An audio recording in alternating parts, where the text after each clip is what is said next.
નમસ્કાર વિદ્યાર્થી મિત્રો, આજના લેક્ચરમાં આપણે જોઈશું ગુણોત્તર મધ્યક. ગુણોત્તર મધ્યકની અંદર તેને સંકેતમાં જી વડે દર્શાવવામાં આવે છે. એની ફોર્મ્યુલા છે G is equal to under રૂટની અંદર x1 ઇન્ટુ x2. બે સંખ્યા હોય તો આવી રીતના કરવાનું, 4 સંખ્યા પણ હોય, 8 સંખ્યા પણ હોય શકે. અહીંયા યાદ રાખવા માટેની એક ટ્રીક છે. દાખલાની રકમ આપણે જોઈએ ત્યારે હું તમને આ સમજાવીશ ફરીથી એક વખત. રકમ જો 8 આપેલી હોય, સંખ્યા 8 આપેલી હોય તો 3 વખત રૂટનું બટન દબાવવાનું. રૂટ એટલે આપણે કેલ્સીની અંદર જે રૂટ બટન આવે એની વાત કરું છું.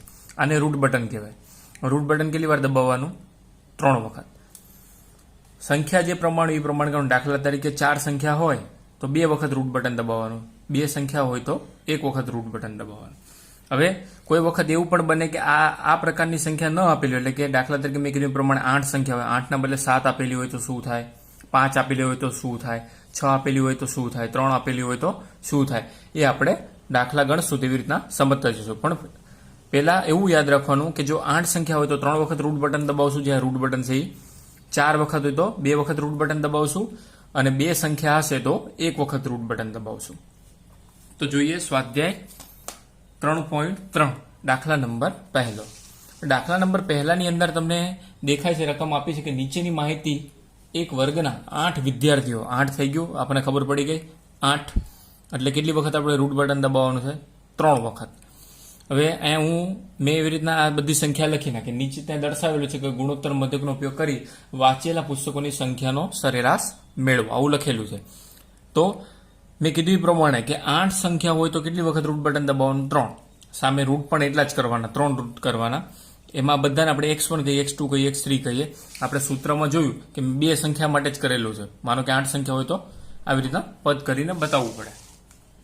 તો હવે અહીંયા 8 સંખ્યા છે, x1 ઇન્ટુ x2 એવી રીતના અલગ અલગ બધી સંખ્યાનો ગુણાકાર કરું છું. x1 થી લઈને x8 સુધી આ બધી સંખ્યાનો અહીંયા 1 by 1 મૂકું છું. 2 into 1 into 5 into 9 into 1 into 3 into 2 into 4. આ બધા સ્ટેપનો શું કરી નાખવાનો? ગુણાકાર. હવે બધા પદનો ગુણાકાર કરી નાખી લખી નાખવાનું કે 21 60 જે ગુણાકાર આવે આ બધા પદોનો ગુણાકાર કરી નાખવાનો, અને ત્યારબાદ એને રૂટમાં મૂકી દેવાનું. કેટલા? તો કે 3 રૂટ. કેમ 3 રૂટ? તો 8 સંખ્યા છે માટે.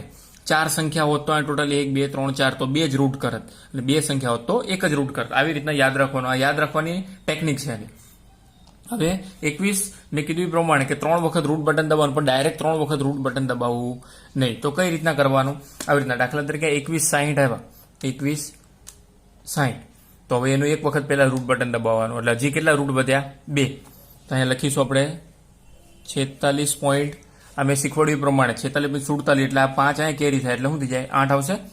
46.48. હવે એવી રીતના ફરીથી એક વખત કરીશું. 46.48 નો હજી એક વખત રૂટ નીકાળીએ તો આવશે 8.82, સોરી 6.82. 6.82.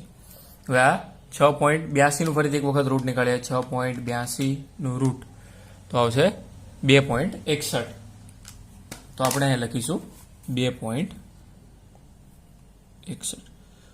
ફરીથી એક વખત સમજી લઈએ વિદ્યાર્થી મિત્રો કે દાખલાની રકમ જો 8 આપેલી હોય તો કેટલી વખત આપણે રૂટ બટન દબાવશું?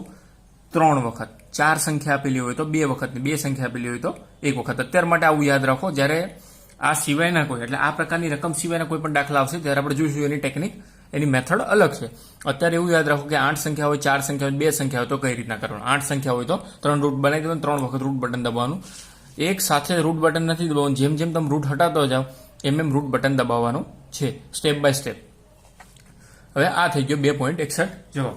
ત્યારબાદ દાખલા નંબર 2 જુઓ. એમાં લખ્યું છે કે એક મશીનની કિંમતમાં તેના પહેલા 4 વર્ષોમાં અનુક્રમે 10%, 7%, 5%, 2%ના દરે ઘસારો થાય છે. ઘસારાની સરેરાશ યોગ્ય રીતે શોધો. હવે ઘસારો કીધેલું છે દાખલાની અંદર. ઘસારો એટલે શું થયું? એક પ્રકારનો ખર્ચો થયો.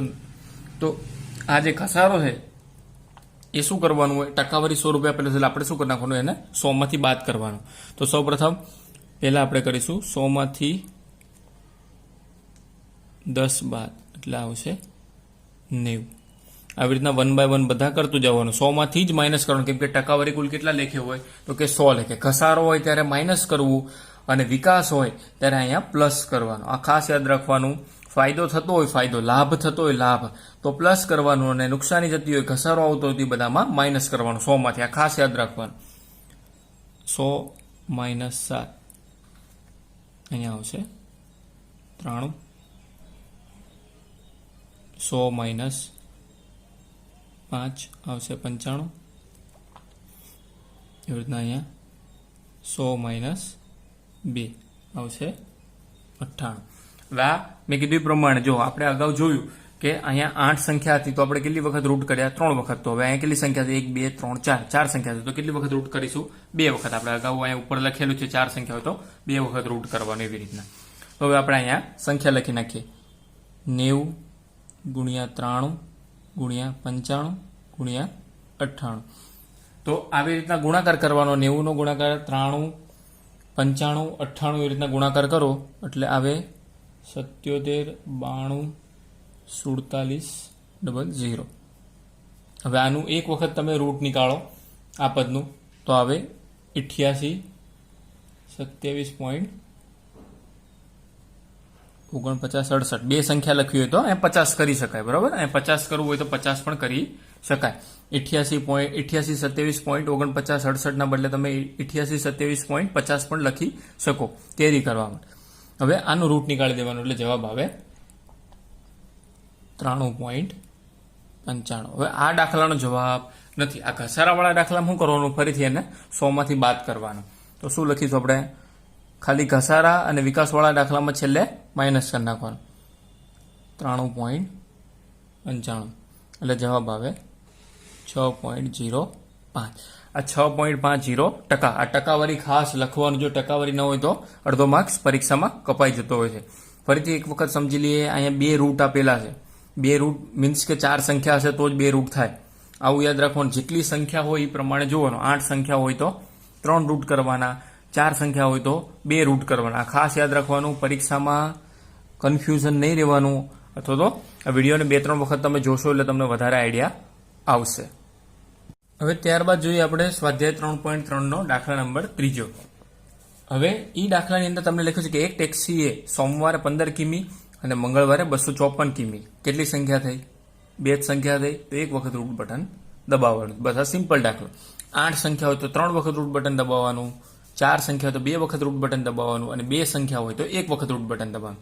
હજી મેં તમને 3 સંખ્યા હોય કે 5 સંખ્યા હોય, 6 સંખ્યા હોય, 7 સંખ્યા હોય એનું શીખવાડ્યું નથી. હવે આપણે એવા જોઈએ કે જેમાં 3 સંખ્યા આપેલી હોય. દાખલા તરીકે 8 સંખ્યા હોય તો આપણે 3 વખત રૂટ બટન દબાવીએ. 4 હોય તો આપણે 2 વખત રૂટ બટન દબાવીએ, અને 2 સંખ્યા હોય તો 1 વખત. પરંતુ જ્યારે સંખ્યા 3 હોય, 3 સંખ્યા આપેલી હોય આવી રીતના 1 9 81 આ સિવાયની બીજી કોઈ પણ સંખ્યા આપેલી હોય ત્યારે કઈ રીતના કરવાનું? તો શું કરવાનું? મેં આ ફોર્મ્યુલા લખી નાખીને આ રકમ છે કે એકી સંખ્યાવાળી રકમ આપેલી હોય ત્યારે જનરલી આગળ જે આપણે દાખલા જોઈએ બધા બેકીવાળા હતા, તમે જોયા હશે. એની અંદર અહીંયા જો આ બધા બેકી સંખ્યાવાળા 8 4 2 વાળા. હવે હું તમને જે શીખવાડી રહ્યો છું એ બધા આ એકી સંખ્યાવાળા છે. તો જોઈએ. હવે સિમ્પલ કરવાનું છે, બીજું કશું જ નથી. અહીંયા આ 3 રૂટની અંદર આ બધા પદોનો ગુણાકાર નાખવાનો. 81 ગુણ્યા 9 તો થાય 729. હવે આને આવી રીતના લખી શકાય આપણે 729 ની 1/3 લખાય કે ન લખાય? ગણિતના નિયમ મુજબ લખી શકાય. હવે આપણને ખબર છે 729 નું ઘનમૂળ શોધવાનું. આપણે ઘનમૂળ આ કોનો ઘન છે એ ચેક કરવાનું. 729 એ કોનો ઘન છે? તો એ 9 નો ઘન છે. એ કેલ્સીની અંદર આપણે જાતે ચેક કરવું પડે. તો 9 નો ઘન કરો એટલે 9 ગુણ્યા 9 ગુણ્યા 9 ગુણ્યા 9 કરો 3 વખત તો 729 આવે. એટલે આને હું આવી રીતના લખી શકું 729 ને 1/3 તો જે છે એ જ લખ્યા. 9 ની 3 ઘાત એટલે 729 આવી જાય. તો કે હા. હવે આ બંનેના પદો સરખા એટલે સામ સામે ઉડી જાય. આના છેદમાં માનો કે 1 મૂકો તો પણ ઉપર નીચે ઉડી જાય એટલે બચ્યું શું? ખાલી 9. આ જવાબ. ફરીથી આપણે એક દાખલો જોઈએ. એની પછીનો દાખલો કે 9 8 3 આપેલા છે અને એનો ગુણોત્તર મધ્યક તમને શોધવાનો કીધેલો છે. તો આપણે આ સૂત્ર લગાડું G3 √ x1 × x2 into x3. હવે આપણે અહીંયા કિંમત મૂકીએ 3 9 ગુણ્યા 8 ગુણ્યા 3. આનું થશે 3 બ્રેકેટની અંદર 216. હવે આનું આવી રીતના લખી શકું 216 એની 1/3 3 સ્ટેપ છે માટે. હવે આપણને ખબર છે કે આ કોનું ઘન થાય, 216 એ કોનો ઘન થાય તો કે 6 નો ઘન થાય. 6 ગુણ્યા 6 ગુણ્યા 6 3 વખત કરો એટલે એ થઈ જાય 216. 1/3 3 3 કટ બચ્યા કેટલા તો કે 6. આ થયો એનો જવાબ. ત્યારબાદ જોઈએ આપણે એક બીજો દાખલો. અહીંયા લખ્યું છે કે અવલોકનો 32 અને 128 નો મધ્યક અને ગુણોત્તર મધ્યક શોધો તેમજ ચકાસો કે x બાર ગ્રેટર ધેન g. આપણે દાખલામાં સૌપ્રથમ શું શોધવું પડશે તો કે પહેલા મધ્યક અને ત્યારબાદ ગુણોત્તર મધ્યક. આપણે આ સમજીએ પછી. તો હવે લખીશું સૌપ્રથમ આપણે શોધીએ મધ્યક. મધ્યક x bar is equal to sigma x upon n. Simple સૂત્ર. બે સંખ્યા આપેલી છે 32 પ્લસ 128 ભાગ્યા બે સંખ્યા. તો કેટલા આવશે આપણે ચેક કરીએ. તો કે 32 પ્લસ 128 ભાગ્યા 2. તો અહીંયા જવાબ આવશે 80 જવાબ આવ્યો. હવે ત્યારબાદ આપણે શોધીએ ગુણોત્તર મધ્યક. કેટલી સંખ્યા છે અહીંયા 2. તો ગુણોત્તર મધ્યક રૂટ આપણે એક જ કરીશું x1 ઇન્ટુ x2. હવે આપણે અહીંયા કિંમત લખીએ 32 ગુણ્યા 128. લખવું પડે 32 ગુણ્યા 128 બરાબર આવે રૂટની અંદર 4096. હવે આ 4096 એક જ વખત રૂટ બટન દબાવીશું. કેમ એક જ વખત? કેમ કે બે જ સંખ્યા આપેલી છે માટે. તો આ એક વખત રૂટ બટન દબાવ્યું. જવાબ આવ્યો અહીંયા એનો 64. તો દાખલામાં આપણને જે ચકાસવાનું કીધું છે આપણે અહીંયા જોઈ લઈએ. તો એ પ્રમાણે થાય છે x બાર ગ્રેટર ધેન g. તો અહીંયા તમે કિંમત જો x બારની કેટલી છે તો કે 80 અને g ની કેટલી છે એટલે કે ગુણોત્તર મધ્યકની કેટલી છે? ગુણોત્તર મધ્યકની કેટલી છે 64. તો મોટું કોણ થયું 80. તો જે છે એ વાક્ય સાચું છે. મતલબ આપણને જે જવાબ મળ્યો એ આપણો સાચો જવાબ છે. આપણે ફરીથી એક વખત સમજી લઈએ દાખલાને કે જો દાખલાની રકમની અંદર તમને 8 સંખ્યા આપેલી હોય તો 3 વખત રૂટ બટન દબાવીશું. 4 સંખ્યા આપેલી હોય તો 2 વખત રૂટ બટન દબાવશું અને 2 સંખ્યા આપેલી હશે તો માત્ર એક જ વખત રૂટ બટન દબાવીશું. હવે આ સિવાયની કોઈ પણ સંખ્યા હોય, જેમ આપણે ત્રીજો દાખલો ગણ્યો, આમાં 8 સંખ્યા છે એટલે આપણે 3 વખત કર્યું. આમાં 4 સંખ્યા છે એટલે 2 વખત કર્યું. અને આ જે જોયા બીજા એક દાખલા એક્સ્ટ્રા એની અંદર 3 સંખ્યા છે તો એમાં કઈ રીતના કરવાનું? તો 3 સંખ્યા હોય ત્યારે આ રીતનું એક સ્ટેપ બનો. 3 સંખ્યા હોય તો 3 લખવાનું, 5 સંખ્યા તો અહીંયા 5 લખીશું. બરોબર? એ ખાસ યાદ રાખવાનું. અહીંયા જે કિંમત હોય એ કોઈની ઘનમૂળ ઘન થતો જો. અહીંયા જે પણ સંખ્યા હોય આનો અહીંયા ઘન થતો જો. એ ખાસ યાદ રાખવાનું. અહીંયા જે કિંમત બનતી હોય, જે કિંમત મળતી હોય એની પદ સાથે એની આરે એટેચમેન્ટમાં જોઈ તો જે કિંમત આપણને દાખલામાં આપેલી હોય. આ ખાસ યાદ રાખવાનું. આજે હું તમને બીજું એ શીખવાડીશ કે કેલ્સીનો ઉપયોગ કઈ રીતના કરવો. કેલ્સીની અંદર જીટી બટનનો ઉપયોગ શું થાય એ આપણે જોઈશું આજે. તો કઈ રીતના ઉપયોગ કરીએ? આપણે જનરલી શું કરતા હોય કે જ્યારે આ દાખલા ગણ્યા એટલે કે સ્વાધ્યાય 3.1 તો આપણે શું કરતા હતા 30 ગુણ્યા 4 બરાબર 120 જે જવાબ આવે એ મૂકીને પાછા ઓન બટન દબાવતા. આપણે આવી ટેવ હોય કે 30 ગુણ્યા 4 બરાબર 120 લખીને પછી પાછું ઓન બટન દબાવવા જઈએ. એવું આ 6 સંખ્યા છે તો 6 વખત ઓન બટન દબાવીએ. વારાફરતી આપણે ઓન બટન દબાવવું પડતું હતું. પરંતુ એ ઓન બટન નહીં દબાવવાનું અને એનો ફાયદો શું થાય આપણે જોઈએ. દાખલા તરીકે હું તમને એક ડેમો આપું તો 30 ગુણ્યા 4 પછી 35 ગુણ્યા 10 ઇક્વલ કરતું જવાનું, બીજું કશું કરવાનું નથી. 40 ગુણ્યા 15 45 ગુણ્યા 8 એવી રીતના આગળ 50 ગુણ્યા 5 ત્યારબાદ 55 ગુણ્યા 3. હવે આપણે શું કરીએ કે ઇન્ડિવિજ્યુઅલ બધી સંખ્યા 1 by 1 FI XI માં લખી નાખતા હતા અને ઓન બટન દબાવીને પછી વળી પાછો આનો સરવાળો કરવા બેસતા હતા. હવે એવું નહીં કરવાનું. સીધું અહીંયા આ ઇક્વલ દબાવ ઓન ની દબાવેલું હશે તો અને વચ્ચે ક્યાંય ભૂલ ન પડી હોય તો તમે આ જીટીનો ઉપયોગ કરી શકો. ગ્રેન્ડ ટોટલ જેને કહેવાય. તો આ બટન દબાવી દો એટલે તમને સીધો સરવાળો મળી જાય. 1845 જો આવી ગયો 1845. આ ટ્રીક તમે ફરીથી એક વખત બધા દાખલામાં અપનાવશો તો આનાથી તમારો ફાયદો શું થશે કે દાખલા તમે સ્પીડમાં ગણી શકશો. દાખલા તમે સ્પીડમાં ગણી શકશો. જો 1845 આવી ગયો.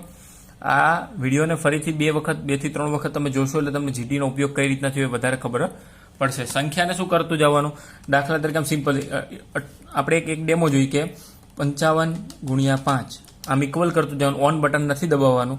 25 × 3 એવી રીતના રેન્ડમલી હું કરું છું. અહીંયા આવી રીતના ગુણાકાર કરીને પછી છેલ્લે શું કરી નાખવાનું તો કે જીટી બટન દબાવી દેવાનું એટલે તમને જે ટોટલ હોય એ મળી જાય. જો આ વિડીયો આપણને ગમ્યો હોય તો આ વિડીયોને લાઇક કરો, શેર કરો અને મારી ચેનલને સબસ્ક્રાઇબ કરો. Thank you.